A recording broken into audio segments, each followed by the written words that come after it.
Assalamualaikum Sobat Football United, ringan amatiran ala gua. Berbagi informasi dari berbagai sumber untuk konten kali ini Sobat Football United. Oke, gua akan mulai dari Lisandro Martinez.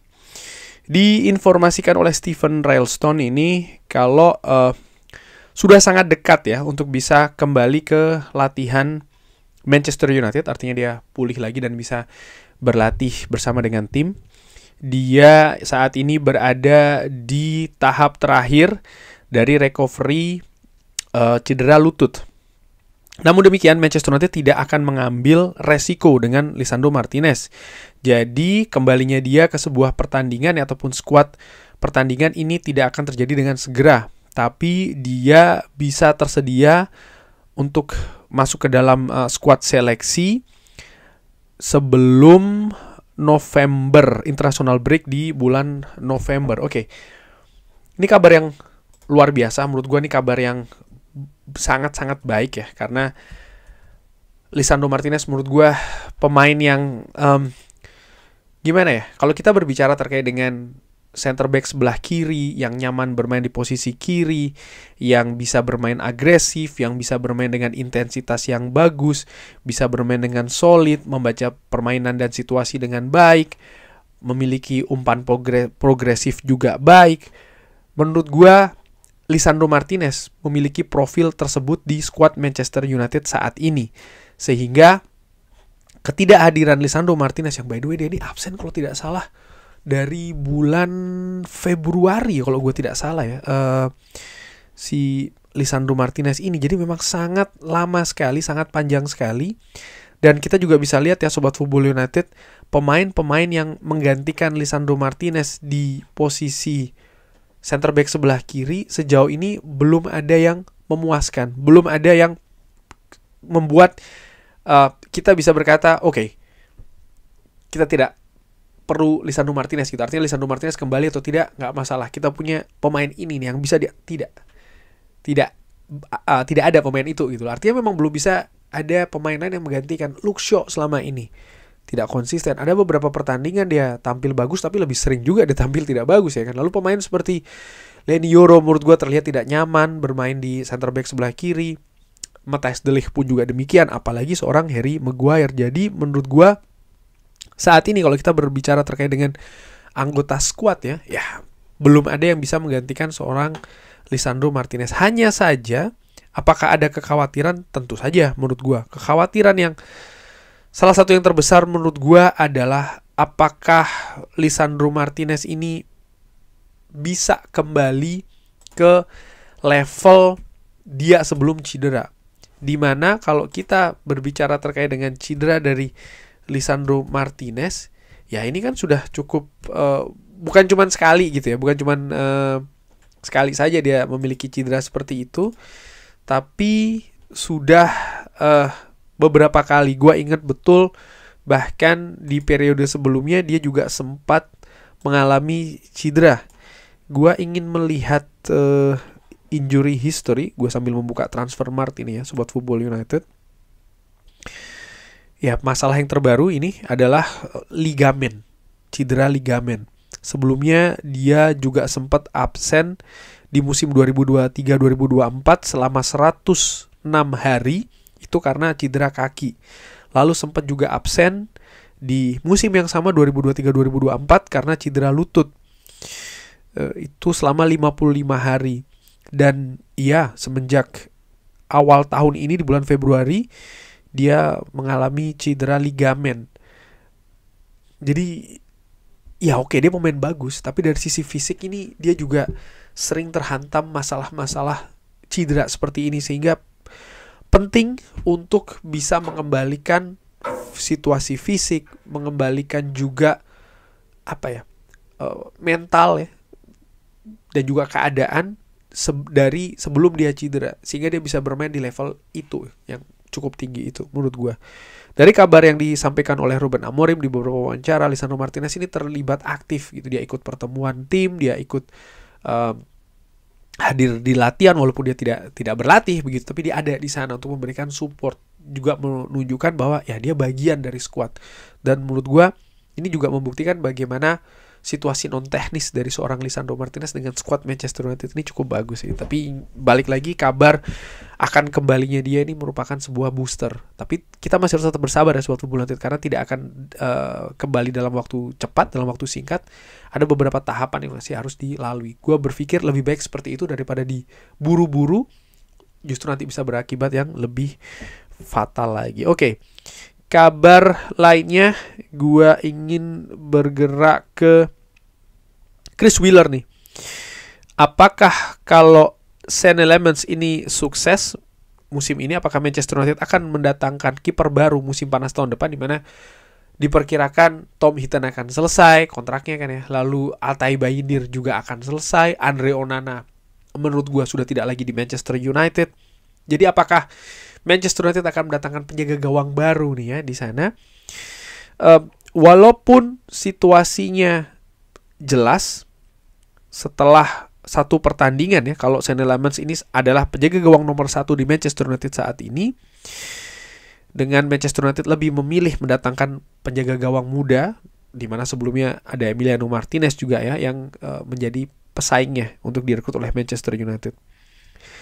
Ada setiap peluang Manchester United berada di bursa transfer untuk mendatangkan penjaga gawang baru musim panas tahun depan, tapi lebih akan mendatangkan pemain penjaga gawang sebagai backup, sebagai menggantikan Tom Heaton yang akan berusia 40 tahun di bulan April tahun depan dan akan selesai kontraknya 2 bulan setelahnya. Dan juga potensi mencari pengganti dari Altay Bayindir kalau penjaga gawang asal Turki ini berpikir ya sudah cukup untuk dia berada di bangku cadangan. Nah, ini menurut gue situasi yang menarik ya.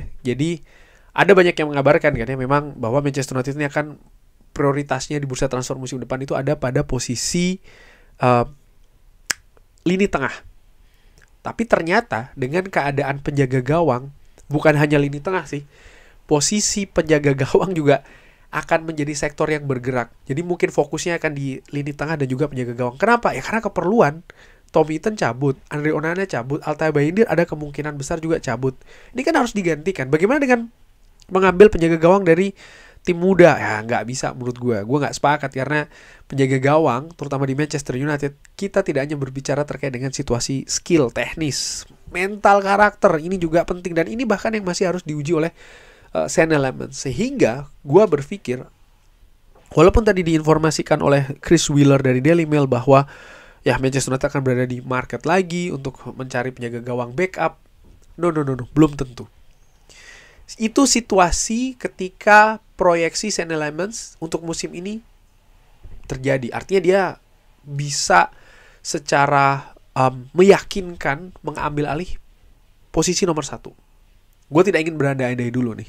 Ada 2 kemungkinan. Ketika dia berhasil meraih penjaga gawang nomor 1 ya dengan stabil, dengan konsisten, dia akan meneruskannya untuk musim depan. Artinya Manchester United akan bergerak untuk penjaga gawang nomor 2, penjaga gawang nomor 3.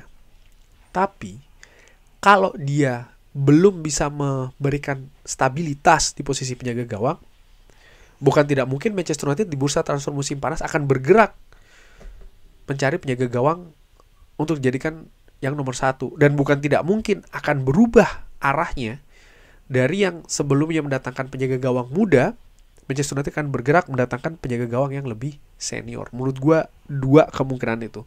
Pendapat lain silahkan drop di kolom komentar. Dan kabar lainnya dari Mail Sport menginformasikan dengan Bumo dan juga Amat dikabarkan ini akan absen ya di akhir tahun ini karena ada Africa Cup of Nations. Dan ditambah lagi keinginan dari Ruben Amorim untuk menempatkan Bruno Fernandes di posisi yang lebih dalam. Ini membuka kemungkinan prospek pemain-pemain muda seperti Lacy dan juga Jack Fletcher ya. Ini akan memiliki kesempatan untuk dipromosikan menjadi pemain skuad utama untuk menjaga kedalaman skuad ini informasi yang menarik bagaimana pemain yang memperkuat tim nasional Afrika, Mbeumo dan juga Amat akan absen ya di akhir tahun nanti, awal tahun depan. Solusinya dua sih menurut gue. Tentu saja dengan mendatangkan pemain baru. Nah, pendatangan pemain baru ini gue tidak berpikir pemain yang baru tuh akan didatangkan dengan status permanen. Gue lebih melihat mungkin status pinjaman. Solusi lain yang memberi kesempatan pemain muda. Tapi ini juga harus dengan secara hati-hati. Tidak secara dengan terburu-buru, langsung ditempatkan, langsung dimainkan. Nggak demikian menurut gue ya. Jadi harus ada proses integrasi. Dan kalau melihat dua posisi yang ditinggalkan oleh Mbeumo dan juga Amat, artinya posisi gelandang serang ataupun juga wingback kanan. Sebenarnya Manchester United kalau kita berbicara terkait dengan ketersediaan pemain di sana ya, untuk posisi wingback kanan ada Noussair Mazraoui, like it or not, suka atau tidak, ada Diogo Dalot juga ya di sana. Lalu kita berbicara terkait dengan posisi Mbeumo misalnya, ada Joshua Zirkzee yang bisa didorong ke depan bermain di posisi itu. Ada Mason Mount yang bisa dimainkan di sana juga. Ada siapa lagi ya? Kobbie Mainoo juga bisa didorong ke sana. Jadi ada banyak kemungkinan menurut gua, ataupun Bruno Fernandes didorong ke depan. Lini tengah ditempati oleh pemain lain, walaupun tadi Chris Wheeler mengatakan Ruben Amorim nampaknya lebih nyaman menempatkan Bruno di posisi yang lebih dalam ya, artinya di gelandang, salah satu di antara dua gelandang di tengah. Itu bisa terjadi, tapi gua melihat apakah Manchester United harus panik gitu ya dengan Mbeumo dan juga Amat yang cabut ke Piala Afrika, ya belum tentu sih, nggak harus demikian. Tapi situasi menarik juga ini karena pemain Manchester United yang juga berasal dari Afrika yang juga punya kesempatan untuk bermain di sana ya, menurut gua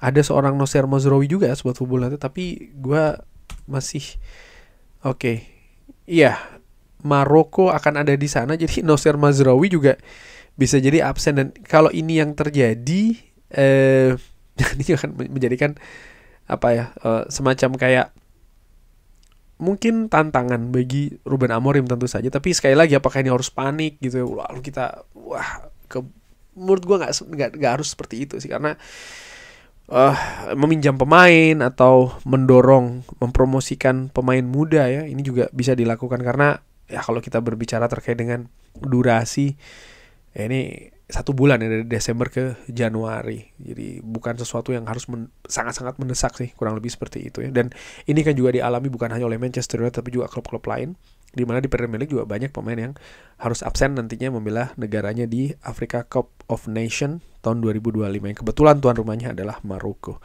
Kurang lebih seperti itu sobat Football United. Bagaimana, ada pendapat lain silahkan drop di kolom komen. Terima kasih sudah menyaksikan. Jangan lupa like, sholat dan juga subscribe. Wassalamualaikum warahmatullahi wabarakatuh. Thank you.